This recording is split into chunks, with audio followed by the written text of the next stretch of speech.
Welcome back to Raw Sports Talk. I'm Chris, your favorite stat reader, and we have the Hawks hosting the Sixers, and the Hawks are 8.5-point home favorites. The over/under is at 229.5.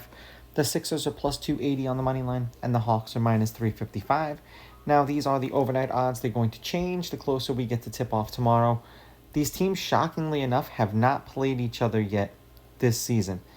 Now, the Sixers are still presently playing. They're up by 2 against the Jazz with 2.8 seconds left. So they started Edwards, Yabusele, Drummond, Obrey, and Grimes. That's who they started today. I imagine that's probably who they're going to start tomorrow. And then when we flip it over to the Hawks, it's supposed to be Young, Daniels, Rishisher, Gay, and Okongwu. Understand that every NBA team has 30 minutes before the game to confirm who's going to play and who is not. And we already kind of know that these NBA players are a tad bit on the softer side when it comes to playing back-to-back games. So do with that information what you will. Head-to-head, the Sixers are 6-4 against the Hawks in their last 10, but the Hawks have beaten them the last 2 times they played them. The home team is 5-5. The favorite has won and covered the last 4 games that they've played against each other.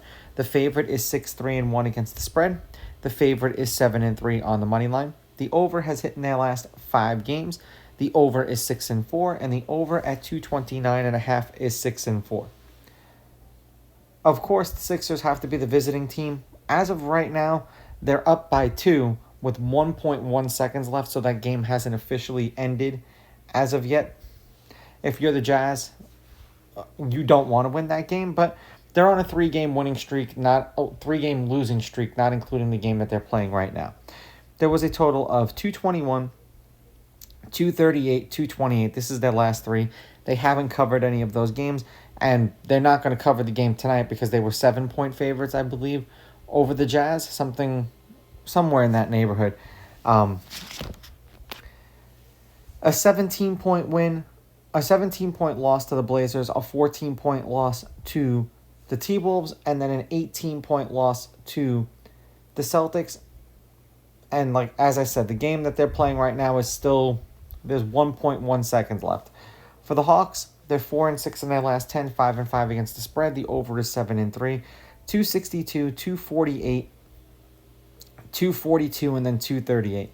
2-point win over the Grizzlies. They covered. 6-point loss to the Bucks. They did not. The next 2 games, they beat the Pacers at home by 6 and then by 2. And they covered both of those games. To me, it's just $1 million question of what friggin' version of the Hawks are going to show up because they put 0.7 of a second back on the clock. The Hawks are winning, but they're playing a lot. The games that they're winning are close. And I get it that the Sixers are depleted. They're beat up. I'll take the Hawks on the money line. I'm going to take the Sixers getting the points, and I'm going to go over. It's just the Hawks don't play defense, so that's why I'm cautious. These are just my picks. If you disagree, please go with your gut, and please bet responsibly.